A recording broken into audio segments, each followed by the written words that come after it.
Vladislav Alexandrovich Tretiak. 32 years old, a Red Army major, 3 times an Olympic champion, 10 times a world champion. A Soviet master of sport with the endurance, speed, and flourish of a Cossack. He has a dream, to be a Soviet in the NHL. If you consider yourself a hockey fan, and if you're on my channel I assume you do, you most likely know the name Vladislav Tretiak. For most hockey historians, Tretiak is considered the greatest goaltender never to play in the NHL. For some, Tretiak may be the best player outright to have never played in the NHL. Tretiak backstopped the legendary Soviet Union team throughout the 70s and into the early 80s, representing the USSR at the Sapporo, Innsbruck, Lake Placid and Sarajevo Winter Games, winning gold on all but one occasion as well as collecting 10 World Championship golds in 13 attempts. While much has been written about the pseudo-professionalism afforded the Soviet Union under communism against teams of college kids, amateurs and semi-professionals at the Olympics throughout Tretiak's career, Tretiak would also backstop the Red Army club CSKA in the 1976 Super Series against the Montreal Canadiens, holding the Canadiens to 3 goals from 38 shots faced, and would later represent the Soviet Union in the 1981 Canada Cup, facing the likes of Wayne Gretzky whilst earning tournament MVP. Such was his performances in the Super Series that the Montreal Canadiens would draft Tretiak 138th overall in 1983, despite Tretiak being 31 years old. However, within a year of being drafted, Tretiak would walk away from the game when the Soviet head coach Viktor Tikhonov refused to allow Tretiak a training regimen that would afford him more time with his family. Tretiak was a man before his time. Much like legendary Czech stopper Jiří Holeček, both would likely be NHL Hall of Famers were it not for the geopolitical situations that they were born into. As it was, another half-decade would pass before Alexander Mogilny would become the first USSR-born player to defect to North America, while Tretiak would follow a year later, at 38 years old, to become the goaltending coach of the Chicago Blackhawks hired by Mike Keenan. Keenan was so impressed he still believed Tretiak, despite his advanced years and years away from the game, could still play at the NHL level, and Keenan lamented that Tretiak would not pad up alongside his charges Dominik Hasek, Ed Belfour and Jocelyn Thibault. For Tretiak, his time had passed. However, whenever a national hero passes into legend, the desire to find the next torchbearer is immediate, and such was the timing of the emergence of Yevgeni Belosheikin. It seemed fated by the Soviet hockey gods. Belosheikin was born in 1966 in the small, far-flung port town of Nivelsk on the Sakhalin Islands, half a world away from the Soviet hockey hotbeds west of the Urals. Skating at the age of 4, Belosheikin first tried his hand as a defenseman before transitioning to goalie. But Yevgeni, son of Vladimir Belosheikin, who had played with Zenit Leningrad, and his teacher mother Raisa Pavlova, was multi-talented, excelling in volleyball, soccer, basketball and skiing. In 1976, Yevgeni and his family relocated back to Leningrad where his father had grown up, and he was quickly recruited to play within the SKA Leningrad system. By his mid-teens, Belosheikin was already being considered something of a goaltending prodigy within Soviet circles and was being intermittently tutored by Tretiak, for whom he wore the same number, 20. Sergei Melnikov, whom some years later Belosheikin would find himself battling for the Soviet number 1 position, was the SKA number 1 and took Yevgeni under his wing. Unlike Tretiak, who was often quiet, polite and introspective with a nervous energy, Belosheikin was noted as brash and self-confident, cocky to a fault. He bore peculiar mannerisms, often sinking to his knees when the puck was at the opposite end, appearing bored. Meanwhile, when the puck crossed his own line, he would kneel in the net as if in contemplation or mourning, rather than skating it off. Some of this strangeness was perhaps borne out in his home life. In Soviet hockey circles, SKA had a reputation of being a graveyard for sunken ships, a place once promising players within the Red Army team ended up with, many turning to drink. And the young, impressionable Yevgeni couldn't escape this vice. Watching their talented son repeatedly return home drunk caused a rift between Yevgeni and his parents, and ultimately at 16 he moved out into dormitory accommodation offered by SKA, bringing Yevgeni even closer to the fraternity of sunken ships. From there, his relationship, particularly with his mother, continued to degrade. When Melnikov left Leningrad to rejoin his hometown team Traktor Chelyabinsk in 1982, SKA were left with the option of inconsistent backup Sergei Cherkas. 24-year-old Dmitry Koroshin, who'd mostly bounced around the lower tiers of Soviet hockey, or 16-year-old Yevgeni Belosheikin, for whom the weight of expectation and difficult home life were being dulled increasingly by drink. Ultimately, the team chose Koroshin, who played 43 games and struggled with a 3.49 goals against, with Cherkasy occasionally playing in relief, but with Leningrad slipping into the relegation pool of the 1982-83 Soviet League. Belosheikin was given his first top-level games, appearing 4 times as Leningrad eased away from the threat of relegation. While it was a small sample size, head coach Boris Mikhailov saw enough to split the net the next year between Belosheikin and Cherkasy. Belosheikin would appear 25 times for Leningrad, by far the youngest goaltender making regular starts in the second-best league in the world. It also marked the final year Vladislav Tretiak would skate in the Soviet Hockey League. Sunrise, sunset. 1983-84 was still a difficult year for SKA Leningrad, who had finished 10th of 12 in the reformatted Soviet League, albeit never at threat of relegation. Belosheikin's 3.32 goals against was only good enough for 8th amongst goalies who started more than half their team's games, but little blame could be placed at Belosheikin's door. Cherkasy had posted a 3.74 goals against behind the same defence, and Cherkasy was 26 years old with 4 seasons under his belt. With Tretiak retiring, the legendary Red Army team needed a goaltender. Alexander Tyzhenik had done an excellent job splitting the net with Tretiak in his final season, but Tyzhenik wasn't seen as a goalie who could carry a full season, and in many ways the Soviet game was far ahead of the NHL in using goaltender rotations. The stars seemed to align, the legend followed by his protege. Viktor Tikhonov, the legendary coach of CSKA Moscow, had seen enough in the teenage Belosheikin to bring him into the Red Army fold. In turn, this allowed Yevgeni to distance himself further from his deteriorating relationship with his family. But it also exposed him to the bright lights of Moscow and the fanfare of playing for the Red Army. For sure, there were plenty of places to party in Leningrad, but Leningrad wasn't Moscow, and Belosheikin was now the goaltending heir apparent and a person of means set to fulfill his prophecy. The Great Yevgeni, as he had been dubbed, ready to follow the master's footsteps. And for a while, he did. Throughout 1984-85, Belosheikin played understudy to Alexander Tyzhenik. This was Tyzhenik's first year as the number 1 for the Red Army, having himself played understudy to Tretiak for almost a decade. It would also be his last.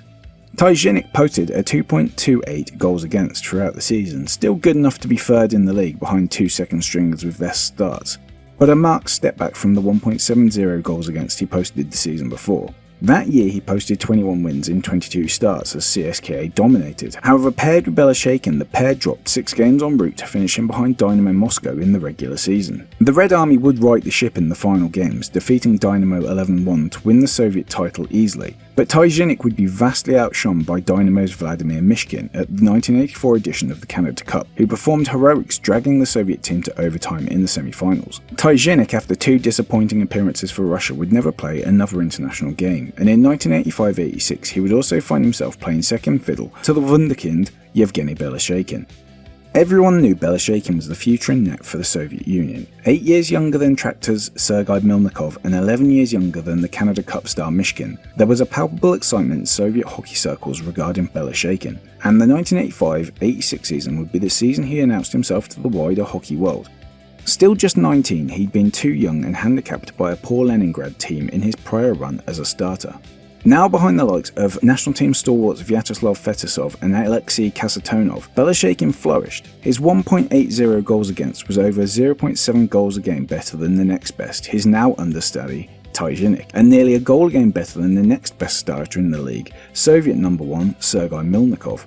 Unsurprisingly, Belosheikin was named to the 1986 Soviet All-Star team. What was perhaps more surprising was that the CSKA coach Viktor Tikhonov chose to loan Sergei Milnikov from Traktor for the 1986 Super Series, in which CSKA would play the likes of Los Angeles, the Edmonton Oilers, Quebec Nordiques, Habs, Blues, and finally the Minnesota North Stars. The Red Army team effectively ran roughshod over the NHL teams, posting a win in all but the games against the Nordiques. This was hardly a surprise, as these were NHL teams playing their de facto Russian national team, and their interplay, puck cycling and crisscross offensive zone entries were something most meat and potatoes third and fourth liners in the NHL were simply not used to or capable of dealing with. And while national team continuity was certainly a factor in Tikhonov's decision to loan Milnikov, Belosheikin had far outplayed Milnikov in the Soviet Championship. Behind the same defenseman, Milnikov now looked so good behind under the lights of North America. Perhaps Tikhonov was protecting Belosheikin, but the great Yevgeni was unquestionably rankled by the snub. Tikhonov ruled the Red Army with an iron fist. A colonel in the Soviet army, Tikhonov expected his players to train 10 to 11 months a year and expected the players to report to barracks throughout that time. It was this regimen that had forced Tretiak from the game, and Tikhonov and Belosheikin's relationship was said to be strained. Whether this was due to Belosheikin's idiosyncrasies and brashness or his preponderance for alcohol and parties is not a matter of record, but for the stiff-collared Tikhonov, Belosheikin posed a problem, and their relationship would only become more fraught as the decade wore on, and Tikhonov's fear of defections led him to admit Russian stars from tournaments abroad. Indeed, Belosheikin's rise to prominence came in the shadows of Mikhail Gorbachev becoming General Secretary of the Politburo in 1985. Gorbachev inherited a nation in economic collapse. Reformations in freedoms of speech released a decades-old pressure cooker of nationalistic and ethnic grievance and general dissatisfaction within Soviet society. There was a feeling the international community was drawing closer and defection more attractive. Indeed, defections had already been a feature of the Soviet sports environment from the 1970s. In 1976, chess grandmaster Viktor Korchnoi defected while playing a tournament in Amsterdam. 2 years later, figure skating champions Ludmila Belousova and Oleg Protopopov defected in Zug, Switzerland while on tour with the Leningrad State Ballet on ice. These were off the back of Soviet diving champion Sergei Nemtsonov attempting to defect during the 1976 Olympics in Montreal. For Korchnoi, Belousova and Protopopov, defection had come in the face of feeling snubbed.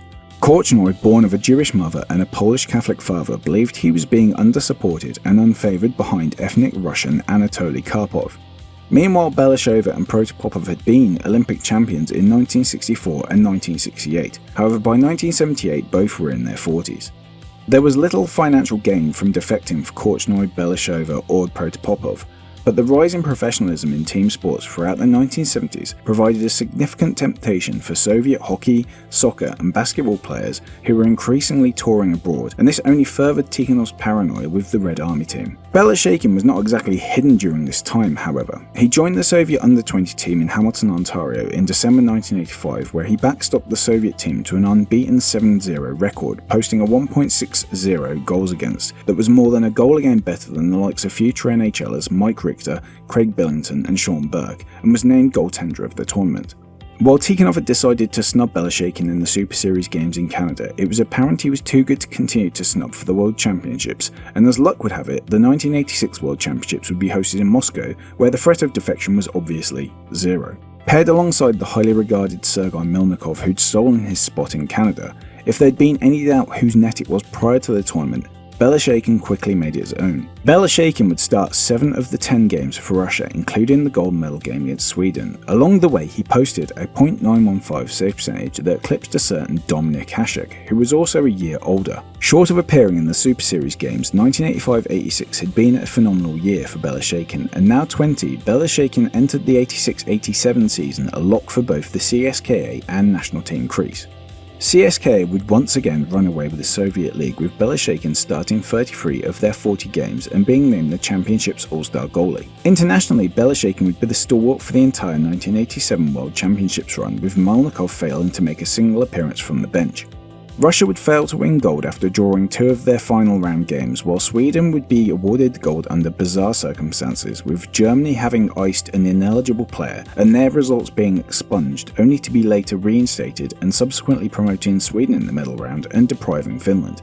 Regardless, Belosheikin was the standout in Austria, but it was the pre-season Canada Cup in August and September 1987 when Belosheikin would cement his legend. And the irony was, it was at this tournament Belosheikin began to be recognised by the NHL community. And it didn't start great for the great Yevgeni. Of course, the 1987 Canada Cup is most fondly remembered as the one tournament that Wayne Gretzky and Mario Lemieux would play alongside one another as line mates, and featured a Canadian roster that had 12 future Hall of Famers on it. For Belosheikin, it was his first chance to display his talents in front of an NHL audience, having missed the Super Series the year prior. While Canada would open the tournament with a 4-4 tie against the Czechoslovaks, backed by Dominik Hasek, Russia would be second on the Calgary ice to face off against the Swedes, who dubiously robbed them of World Championship gold only 4 months earlier.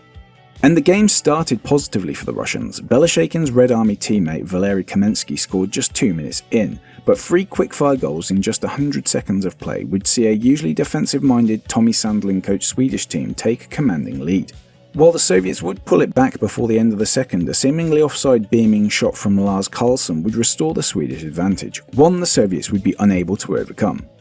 It had been a poor start for the Soviet Union, a poor start for Belosheikin. Viktor Tikhonov, who entered the Canada Cup suggesting he would step down following the '88 Olympics, made his displeasure known by starting Sergei Milnikov for the next 3 games.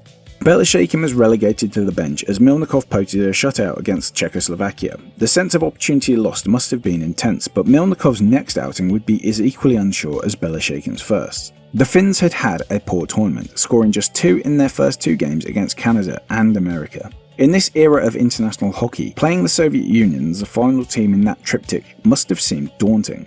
And while the Soviet Union would beat the Finns comfortably 7-4, Milnikov's 4 goals on 22 shots against an unfavoured Finnish squad did little to salve Viktor Tikhonov. If Belosheikin saw an opening, however, it was quickly snubbed out. Milnikov was spectacular in the next game as the Soviets overcame a Tom Barrasso backstopped USA team 5-1, with Milnikov making 19 saves. Any chance of playing the final group game against Canada must have seemed distant. Milnikov was the hot hand, the logical choice, and Tikhonov was not given to sentimentality. That said, the game was effectively a dead rubber come puck drop. The Soviet Union could not finish lower than 3rd, and 2nd and 3rd would play regardless. The Soviets could, however, finish top by beating Canada, which would guarantee an easier semi-final game against Czechoslovakia, a team the Soviets had easily bested earlier. Canada were going to ice Grant Fuhr. There was no question the Canadians wanted top spot on home ice. It seemed Milnikov was the likely starter for Tikhonov, yet it was Belosheikin who was given the nod. Frozen out since the first game, maybe Tikhonov just wanted Milnikov rested for the semi-finals, as the Soviet stalwart wouldn't even back up. But it would be this game that launched Belosheikin's star. Not that it started well.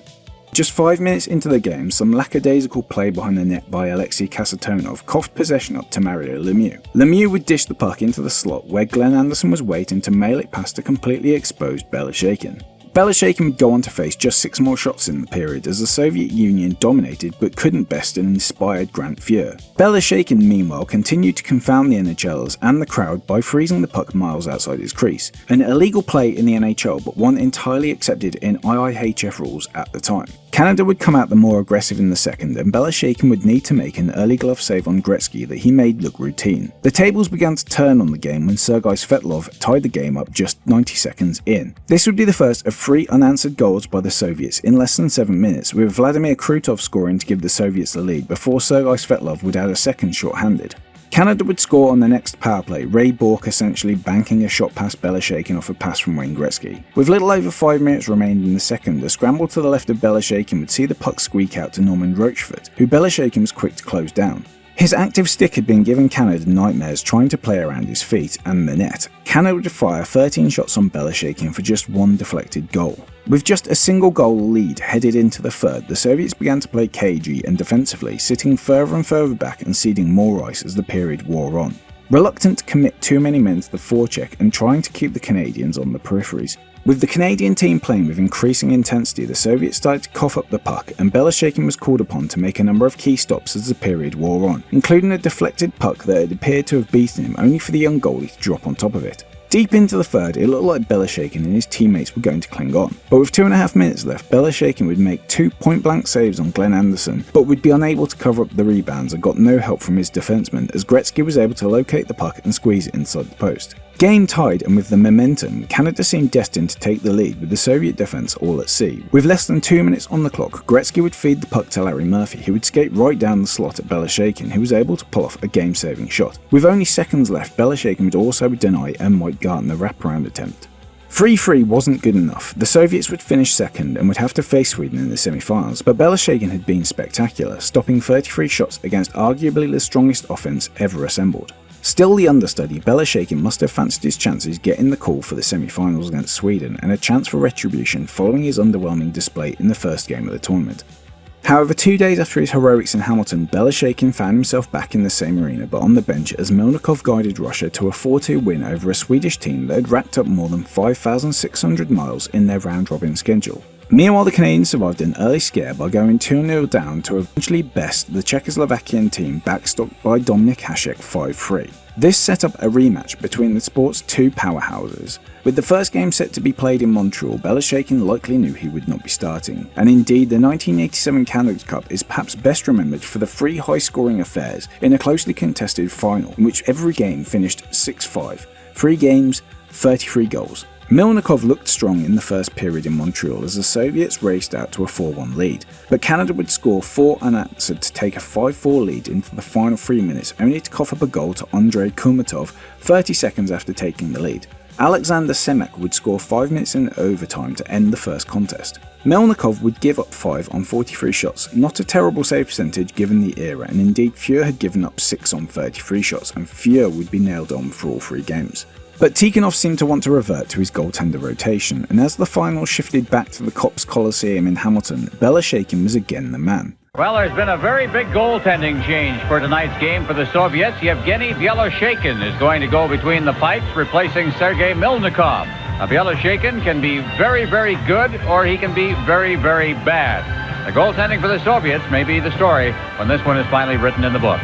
As we look at Belosheikin, who's going to go into the nets tonight, and that a little bit of a shock, although there were people in the Soviet front office, if it were, as it were, who were not too pleased with the way Milnikov played the other night. But where Milnikov was able to secure the win behind a leaky defence, Belosheikin could not. Norman Rochefort would score after just 43 seconds to send nerves jangling, and while Andrei Kurmatov would level it less than a minute later, Doug Gilmour would add a second for Canada before the 4-minute mark. Despite the manic start, it would take until the midpoint of double overtime, 90 minutes in, before Mario Lemieux could break the deadlock. Belosheikin was again brilliant in the game, facing 61 shots and saving 55 in a grueling, iconic game. It is said Glenn Saver, GM of the at the time mid-dynasty Edmonton Oilers, was so enamoured by Belosheikin, he offered the youngster a contract years prior to the first Red Army players arriving on North American shores. For his part, between the two finals, Belosheikin had looked the stronger goaltender for Tikhonov, but whether due to exhaustion or seniority, Sergei Milnikov would be given the net for the final. What few could realise was that aside from a 4-1 win against Finland in an Olympic warm-up game 5 months later, Belosheikin would never dress for the Soviet Union in a competitive game again. Indeed, although he would win a gold medal as a member of the Soviet Union team at the 1988 Olympics, Belosheikin was a tourist listed 3rd in the pecking order beneath late call-up Dynamo Riga backstop Vitalis Samoilovs, who'd had a far from remarkable season for a 10th-placed Riga side, whose late-season resurgence was better attributed to a young rookie by the name of Arturs Urbe. No matter, Samoilovs would serve as understudy to Milnikov, with the veteran playing every game at the Calgary Olympics, and by the close of the 1987-88 Soviet League season, Belosheikin was no longer the starter for the Red Army. Alexei Chervyakov was drafted in from the Soviet second tier to try and prevent the wheels coming off, as CSKA almost lost their dominance in the Soviet domestic competition after Belosheikin's form collapsed. So what had happened? Why had the young star of the Soviet program, who'd impressed so many in front of Canadian audiences just months before, seemed to have fallen to such precipitous and rapid decline? It wasn't like the season started poorly. Out of the blocks in the Soviet League, Belosheikin had maintained a similar goals against to the year prior. But even before his exploits in Canada, Belosheikin had struggled with alcoholism, struggled to maintain his weight, or adhere to the strict training regimen of Viktor Tikhonov. It had been a point of friction between the two even before the Canada Cup. And then one night, like a star burning too bright, Belosheikin's star began to burn out. Somewhere between his penchant for parties, alcohol and a good time, his opportunity to fulfill his destiny as the heir apparent of Vladislav Tretiak was extinguished. The Soviet Union was just a couple of years away from collapse. Many of his Red Army and national teammates would soon find a path to the NHL, to freedom and financial security. But through indiscipline and tragic fate, Belosheikin, who should have been among them, would not be. He would never fulfill his potential. On leave from the Red Army one night, Belosheikin and his teammate, defenseman Alexei Gusarov, hit the town and after a night of heavy drinking and partying, happened upon 2 attractive women who were suitably impressed meeting 2 national hockey heroes. It helped that at a time when the average Russian could afford few luxuries and indeed for some food in the rapidly collapsing Soviet economy, Belosheikin and Gusarov were held in the kind of esteem that allowed them access to nice watches, nice clothes and nice jewellery. Suffice to say, the women were not interested in Gusarov and Belosheikin. The party moved on to Gusarov's apartment, where at some point during the evening something was slipped into the already inebriated player's champagne. One Russian outlet suggested clonidine. Whilst unconscious, the women cleared out Gusarov's apartment of valuables and robbed the stricken players. While both players were hospitalized, fined and reprimanded, Alexei Gusarov would make a full recovery, missing only a few games and going on to play over 600 games in the NHL for the likes of Quebec and later with the relocated Avalanche, winning a Stanley Cup in 1996. The two players' trajectories following the incident couldn't be any starker. Belosheikin would suffer from liver problems and spend weeks in hospital. After release, he would struggle to remain fit enough to return to training, and the drug had an even more insidious after effect. Belosheikin would complain of diminishing vision within the colour spectrum. The encroaching colour blindness affected his ability to track the puck and rendering the world around him increasingly muted. Still estranged from his family and unable to seek the camaraderie of his teammates in his convalescence, Belosheikin turned to the one constant comfort that had been with him since his days in SKA: alcohol. Belosheikin attempted a return in early 1988, but his form had cratered and he was sent away, with Tikhonov opting to ride Chervyakov and veteran Alexander Tizhinik through the second stage of the Soviet season. However, Tikhonov still believed in the youngster. Belosheikin was expected to back up Milnikov at the Calgary Games, and he was brought back into the national team fold just prior to the tournament, impressing during a warm-up game against Finland. And then, during the final Soviet practice prior to flying out to Canada, with just 15 minutes left, a player fell on Yevgeni's leg, breaking it. Deprived of his opportunity to repeat his Canada Cup heroics, Belosheikin won a hollow gold as a participant, and then a bigger blow would follow when he wouldn't be awarded an honoured Master of Sport by the state, almost unheard of for a Soviet Olympic champion. He wouldn't even be awarded a medal for distinguished labour. These snubs rapidly hastened Belosheikin's decline. Shortly after, Belosheikin and his wife Svetlana would be embroiled in a furore the Red Army powers couldn't quash. While driving home from a birthday party, the police pulled over the couple's car. Yevgeni protested that his wife had been driving, that neither of them were drunk. The press didn't care. State outlets ran scandalous headlines claiming the goalie had been driving recklessly, weaving around the Moscow streets before becoming belligerent with the police. It was a narrative that even Soviet hockey fans, with their limited international media diet, would be able to draw parables with to the fate of Pelle Lindbergh. Tikhonov immediately suspended Belosheikin and banished him from the national team squad. Not long after, now in a devastating spiral with his relationship becoming more fraught, Yevgeni and Svetlana went on holiday to Sochi, where an argument occurred between his hot-tempered wife and some locals, in which Yevgeni intervened only to be slashed by a man wielding a razor blade. Unsurprisingly, Belosheikin was overlooked for the 1989 Super Series, as Tikhonov opted once again to loan in Sergei Milnikov from Tretiak and Sergei Golishumov from crosstown rivals Spartak. Aside from his increasingly unhinged off-ice antics, Belosheikin's form in the league plummeted. Tikhonov had given the troubled 22-year-old another chance, but in a season where CSKA's goaltending was as scattergun as his private life, Yevgeni put up the worst numbers of all 5 goalies used, and Soviet under-20 goalie Alexei Ivashkin assumed the number 1 role. Ivashkin would lead CSKA to another league title, assisted by his under-20 understudy Maxim Mikhailovsky. It is said that in 1989, Svetlana divorced Yevgeni, and in his darker moments, Belosheikin would recall his ex-wife saying, "I married a star, not a mediocrity." With 2 young starlets putting up excellent numbers in Ivashkin and Mikhailovsky, and with temperaments better matched to the rigours of Viktor Tikhonov, it was apparent Belosheikin was surplus to requirements. Further, it was apparent the now 23-year-old was falling further and further into the bottle. Tikhonov would eventually speak fondly of his time with Yevgeni. Yevgeni Belosheikin was a good hockey player, but he drank a lot, binge drinking, with his buddies and often alone. We tried everything, persuaded him, scolded him, treated him in a clinic. Once we even forced him to have a torpedo implanted. A few days later he removed it and started drinking again. Then I removed Belosheikin from the main team, declaring if he doesn't stop drinking, I'll fire him completely. He loved hockey, and I thought that, having been banished from it, he would finally come to his senses. He didn't. Perhaps Tikhonov saw it as a mercy to move Belosheikin on, back closer to home, Leningrad, where his family still lived. Back at SKA Leningrad, Belosheikin found himself reunited with Sergei Cherkas, the veteran Belosheikin had displaced as a teenager. Cherkas, now in his early 30s, had resumed the starter's position after Belosheikin's departure, but now found himself understudy to another youngster in Valery Ivanikov. It must have been a depressing experience for Cherkas to see Belosheikin return, once a teenager with the hockey world at his feet, a goalie he would have trained with and helped as the veteran hand, now returned just 6 years later a washed-up drunk, struggling to maintain his weight. His talents wasted away, his abilities grossly diminished. Belosheikin would play just 3 games behind Cherkasy and Ivanikov on an SKA team that finished 15th of 16 teams as Yevgeni continued to battle health and mental well-being issues. He would argue with coach Boris Mikhailov, who had in many ways made Yevgeni in his teens. He would complain about his salary being unfit for an Olympic champion, and eventually went AWOL with his club-issued goalie gear.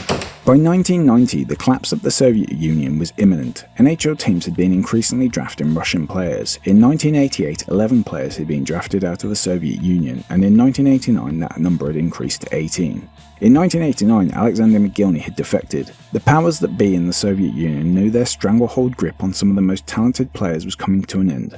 The floodgates were about to open. And Yevgeni Belosheikin, having reappeared in Leningrad, had been demoted to SKA Leningrad's farm team Izhevets in the 3rd tier of Soviet hockey. Here at last, Belosheikin was at least able to play regular hockey, albeit in tandem with Kirill Korenkov, a goalie 2 years his junior who was, somewhat tragically, seen as more of the future for SKA than Belosheikin. Remarkably, given everything, SKA did recall Belosheikin to back up Valery Ivanikov as SKA once again found themselves battling in the top league's relegation group, and Belosheikin would dress for 10 games in the relegation stage of the Soviet Championship.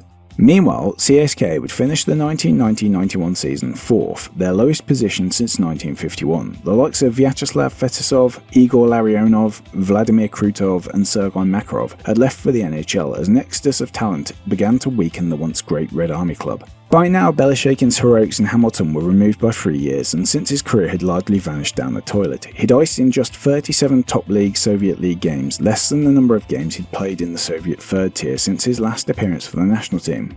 But if the Canadian public had forgotten about the young Soviet keeper, Edmonton Oilers GM Glenn Saver had not. Saver was known for taking punts in the final rounds of the draft. In 1986, for instance, with the final pick, Saver had selected Tony Hand out of Scotland, making him the first Scottish-born and trained NHL draftee. And since the drafting of Hand, Saver had, with just one exception, used his late-round picks on long shots out of the Soviet Union, Iron Curtain nations and Scandinavia. And so it was just months before the dissolution of the Soviet Union, having played most of the previous season in the 3rd tier of Soviet hockey, that Yevgeni Belosheikin was selected in the 11th round, 234th overall by the Edmonton Oilers. Whether Saver and the Oilers staff were privy to the health and addiction concerns that dogged Belosheikin in the intervening years is not a matter of record. Instead, Belosheikin followed in the footsteps of former national teammate Sergei Milnikov, who was drafted 127th overall in 1989 by Quebec, and the great Vladislav Tretiak, who was drafted 138th overall by Montreal in 1983, to become the 3rd Soviet goaltender to be drafted into the NHL. Perhaps this finally could be the light to draw Belosheikin out from the darkness. The Oilers invited and even paid for Belosheikin to attend the pre-season training camp in Edmonton. However, this wasn't the dynastic Oilers of the 80s, but a team in a state of disintegration, much like the Soviet Union Yevgeni Belosheikin had left behind. Grant Fuhr, who Belosheikin had seen manfully faced off against in the Canada Cup of 1987, had left during training camp, having missed much of the previous season due to suspension, and the off-sheeting at Adam Graves had led to an exodus of what remained of the dynastic core. Messier, Anderson and Steve Smith all departed, with Messier and Anderson refusing to report to camp. Esa Tikkanen, who was so incensed with the breakup of the team, also didn't attend camp and returned to Finland. Amid this turmoil, Belosheikin arrived in Alberta unable to speak English and with only Anatoly Semyonov as the lone Russian native amongst the assembled ranks. Belosheikin struggled at camp overweight and out of form, and unlike Tony Hand in 1986, Belosheikin was cut early and assigned to the Cape Breton affiliate. Homesick, Belosheikin was forced to travel across Canada to report to the windblown town of Sydney, Nova Scotia. Population 26,000. There were no Russians on the Cape Breton team and only a handful of Czechs who would have had a functioning understanding of Russian, and so, effectively alone, Belosheikin watched along with the rest of the world as the Soviet Union was formally dissolved on Boxing Day 1991. Thousands of miles away on the Atlantic coast of Canada, the only world that Yevgeni Belosheikin ever known came to an end. Despite the hardships, early 90s AHL was nothing like the delicate systems of the Soviet heyday, considerably more meat and potatoes and truculent. Belosheikin tried to find his form and regain his fitness. Belosheikin would spend 6 months in Canada, but he would appear in just 3 games for the Cape Breton Oilers, posting a 3.93 goals against and a .864 save percentage, marking the player once touted the next Tretiak as the worst performing goalie of record on the Oilers affiliate. In the new year, Belosheikin requested to return home, although there is some speculation that the Oilers had been unable to write the Russian and he was dismissed. He had left a city called Leningrad 6 months before and in early 1992 landed in a city called St. Petersburg. He resumed goaltending duties for Izhirets in the Soviet third tier in what would be the final year of all united Soviet competitions. And even this didn't last long, as Belosheikin would soon go AWOL again, failing to report to Izhirets midway through this next season. And aside from an attempt to make a comeback in 1996 skating for 15 games for Izhirets once more, Belosheikin's career was essentially over at the age of 27. In the following years, Belosheikin would recede from life, withdrawing from his families and friends. He applied for work with a private security firm for a time, drove a taxi in St. Petersburg and tried to get a job with the local sports committee. For a while he seemed to be turning it around. He met a new wife and became a stepfather to her children. She would remember him as a kind man. But then his father was murdered during a robbery at a cafe. The perpetrators were never caught. Even if estranged, Yevgeni took his father's sudden and violent death hard. He began drinking more heavily than before, so much so he eventually pawned his jerseys and medals. Shortly after, he lost his security job and his second wife. The death of his father had brought Yevgeni back into the orbit of his mother. One day he confided to her that he had grown tired of life. They argued and he ran away from home, where he attempted to slit his wrists. He was saved, but this hadn't been a cry for help.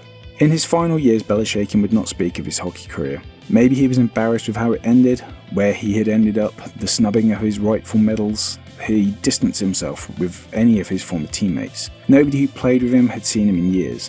Then, during a particularly heavy drinking binge, someone brought up his hockey achievements. A darkness overcame Yevgeni, and he returned to the tiny dormitory he rented and was found the next day hanging by his belt.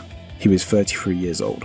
I like to think there is a world where Yevgeni Belosheikin is held in the same esteem as his 1987 Canada Cup combatant Dominik Hasek, a legend who Belosheikin outperformed at multiple levels and tournaments, albeit behind the might of the Red Army. I like to think at the very least there is a world where Yevgeni Belosheikin is considered one of the great Russian goaltenders. Maybe not Tretiak good, but up there with the likes of Vasilevsky, Shostorkin or Bobrovsky. At the very least, I'd like to think there is a world where Yevgeni Belosheikin, born just 18 years before me in 1966, was still with us.